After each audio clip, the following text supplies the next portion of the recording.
ಶ್ರೀ ಗಣಪತಿ ಶಾರದಾ ಗುರುಭ್ಯೋ ನಮಃ.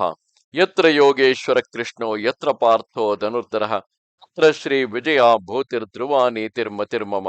ಶ್ರೋತೃಗಳಿಗೆ ಶ್ರೀ ಅಳಸಿಂಗರಾಚಾರ್ಯ ವಿರಚಿತ ಶ್ರೀ ವ್ಯಾಸ ಮಹರ್ಷಿ ಪ್ರಣೀತ ಶ್ರೀಮನ್ ಮಹಾಭಾರತದ ಉದ್ಯೋಗ ಪರ್ವದಲ್ಲಿ ಲೋಕಪಾಲರೊಡನೆ ಇಂದ್ರನು ನಹುಷನನ್ನು ನಿಗ್ರಹಿಸುವ ಉಪಾಯವೇನೆಂದು ಆಲೋಚಿಸುತ್ತಿರುವಾಗ ಅಗಸ್ತ್ಯ ಮುನಿಯು ಬಂದು ನಹುಷನು ದೇವರಾಜ್ಯದಿಂದ ಚ್ಯುತನಾದುದನ್ನು ತಿಳಿಸಿದುದು ಎಂಬ 17ನೆಯ ಅಧ್ಯಾಯಕ್ಕೆ ಸ್ವಾಗತ. ಓ ಧರ್ಮಪುತ್ರ, ಹೀಗೆ ಇಂದ್ರನು ಲೋಕಪಾಲಕರೊಡನೆ ಮುಂದೆ ನಹುಷನನ್ನು ಕೊಲ್ಲುವ ಉಪಾಯವನ್ನು ಯೋಚಿಸುತ್ತಿರುವಾಗಲೇ ಪೂಜ್ಯನಾದ ಅಗಸ್ತ್ಯ ಮುನಿಯು ಅಲ್ಲಿಗೆ ಬಂದು ದೇವೇಂದ್ರನನ್ನು ಸತ್ಕರಿಸಿ, ಮಹೇಂದ್ರ, ನೀನು ಅದೃಷ್ಟವಶದಿಂದ ಆ ವಿಶ್ವರೂಪನನ್ನು ವೃತ್ರಾಸುರನನ್ನು ವಧಿಸಿ ಮೇಲ್ಮೆಯನ್ನು ಪಡೆದೆ. ನಮ್ಮೆಲ್ಲರ ಅದೃಷ್ಟವಶದಿಂದ ಈಗ ನಹುಷನು ದೇವರಾಜ್ಯದಿಂದ ಚ್ಯುತನಾದನು. ಈಗ ನಾವು ಶತ್ರುರಹಿತವಾದ ನಿನ್ನನ್ನು ಅದೃಷ್ಟವಶದಿಂದ ನೋಡುವಂತಾಯಿತು ಎಂದನು. ಆಗ ಇಂದ್ರನು, ಓ ಮಹರ್ಷಿ, ನಿನಗೆ ಸ್ವಾಗತವು. ನಿನ್ನ ದರ್ಶನದಿಂದ ನಾನು ಪ್ರೀತನಾದೆನು. ನಾನು ಕೊಡತಕ್ಕ ಅರ್ಘ್ಯ ಪಾದ್ಯ ಆಚಮನೀಯಗಳನ್ನು ಗೋವನ್ನು ಪ್ರೀತಿಯಿಂದ ಪರಿಗ್ರಹಿಸಬೇಕು ಎಂದು ಹೇಳಿ ಯಥೋಚಿತ ಸತ್ಕಾರಗಳನ್ನು ಮಾಡಿ ಉಚಿತಾಸನದಲ್ಲಿ ಕುಳ್ಳಿರಿಸಿ ಸಂತೋಷದಿಂದ ಪ್ರಶ್ನೆ ಮಾಡಿದನು. ಓ ಮಹಾತ್ಮ, ಆ ನಹುಷನ ವೃತ್ತಾಂತವನ್ನು ಚೆನ್ನಾಗಿ ಕೇಳಲು ಅಪೇಕ್ಷಿಸುವೆನು. ಪಾಪ ಬುದ್ಧಿಯುಳ್ಳ ಆ ನಹುಷನು ಸ್ವರ್ಗ ರಾಜ್ಯದಿಂದ ಭ್ರಷ್ಟನಾದುದು ಹೇಗೆ ಎಂದನು. ಅದಕ್ಕೆ ಆ ಅಗಸ್ತ್ಯನು, ಓ ದೇವೇಂದ್ರ, ನಿನಗೆ ಪ್ರಿಯವಾದ ಆ ವೃತ್ತಾಂತವನ್ನು ಹೇಳುವೆನು ಕೇಳು. ದುರಾತ್ಮನು, ದುರಾಚಾರನು, ಬಲದರ್ಪಿತನು ಆದ ಆ ನಹುಷನು ಹೇಗೆ ಸ್ವರ್ಗಾಧಿಪತ್ಯದಿಂದ ಚ್ಯುತನಾದನೆಂಬುದನ್ನು ವಿವರವಾಗಿ ತಿಳಿಸುವೆನು. ಮಹಾತ್ಮರಾದ ದೇವರ್ಷಿಗಳು, ನಿಷ್ಕಳಂಕ ಮನಸ್ಸುಳ್ಳ ಬ್ರಹ್ಮರ್ಷಿಗಳು ಅವನ ಪಲ್ಲಕ್ಕಿಯನ್ನು ಹೊತ್ತುಕೊಂಡು ಬರುವಾಗ ಬಹಳ ಶ್ರಮದಿಂದ ಬಳಲಿ ಪಾಪಿಯಾದ ಆ ನಹುಷನನ್ನು ಕುರಿತು ಒಂದು ಪ್ರಶ್ನೆಯನ್ನು ಮಾಡುವರು. ಓ ದೇವರಾಜ, ಯಜ್ಞದಲ್ಲಿ ಗೋವುಗಳ ಪ್ರೋಕ್ಷಣಕ್ಕಾಗಿ ಯಾವ ಮಂತ್ರಗಳು ಬ್ರಾಹ್ಮಣಗಳು ಹೇಳಲ್ಪಟ್ಟಿವೆಯೋ ಅವು ನಿನಗೆ ಪ್ರಮಾಣಗಳೇ ಅಲ್ಲವೇ ಎಂದು ಕೇಳಿದರು. ಕೇವಲ ತಮೋಗುಣದಿಂದ ಬುದ್ಧಿಗೆಟ್ಟಂತಹ ನಹುಷನು ಅವು ನನಗೆ ಪ್ರಮಾಣಗಳಲ್ಲ ಎಂದು ಉತ್ತರ ಕೊಟ್ಟನು. ಇಲ್ಲಿ ಪ್ರೋಕ್ಷಣವೆಂದರೆ ಯಾಗದಲ್ಲಿ ಪಶುಗಳನ್ನು ಕೊಲ್ಲುವುದು ಎಂದು ಅರ್ಥ. ಆಗ ಋಷಿಗಳು, ಓ ನಹುಷ, ನೀನು ಕೇವಲ ಅಧರ್ಮದಲ್ಲಿಯೇ ಪ್ರವರ್ತಿಸತಕ್ಕವನಾದುದರಿಂದ ಧರ್ಮವೇನೆಂಬುದನ್ನೇ ನೀನು ತಿಳಿಯೆ. ಪುರಾತನ ಮಹರ್ಷಿಗಳೆಲ್ಲರೂ ಅದನ್ನು ಪ್ರಮಾಣವೆಂದು ಹೇಳಿರುವರು ಎಂದರು.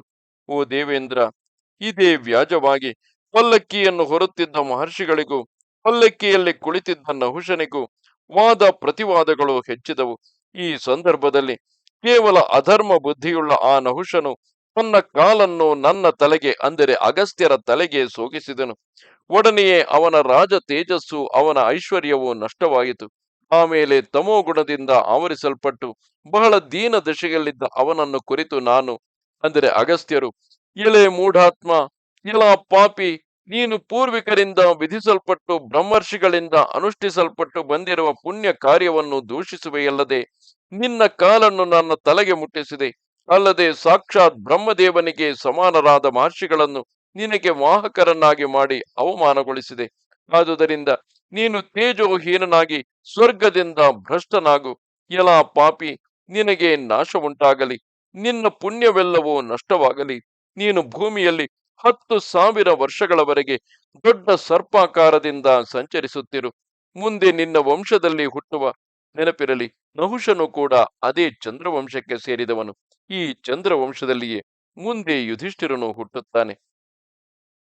ಮುಂದೆ ನಿನ್ನ ವಂಶದಲ್ಲಿ ಹುಟ್ಟುವ ಯುಧಿಷ್ಠಿರನೆಂಬ ಹೆಸರುಳ್ಳ ಮಹಾತ್ಮನಾದ ರಾಜನನ್ನು ಕಂಡ ಮೇಲೆ ನೀನು ಬ್ರಾಹ್ಮಣ ಶಾಪದಿಂದ ಮುಕ್ತನಾಗಿ ತಿರುಗಿ ಸ್ವರ್ಗವನ್ನು ಸೇರಬಹುದು ಎಂದನು.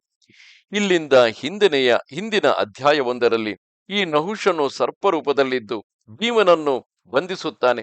ಆ ಸಂದರ್ಭದಲ್ಲಿ ಯುಧಿಷ್ಠಿರನು ಬಂದು ಆತನ ಪ್ರಶ್ನೆಗಳಿಗೆ ಉತ್ತರವನ್ನು ಹೇಳುತ್ತಾ ಬ್ರಾಹ್ಮಣರ ವೈಶಿಷ್ಟ್ಯವೇನೆಂಬುದನ್ನು ತಿಳಿಸುವ ಸಂದರ್ಭದಲ್ಲಿ ನಹುಷನ ಶಾಪ ವಿಮೋಚನೆಯಾಗುತ್ತದೆ.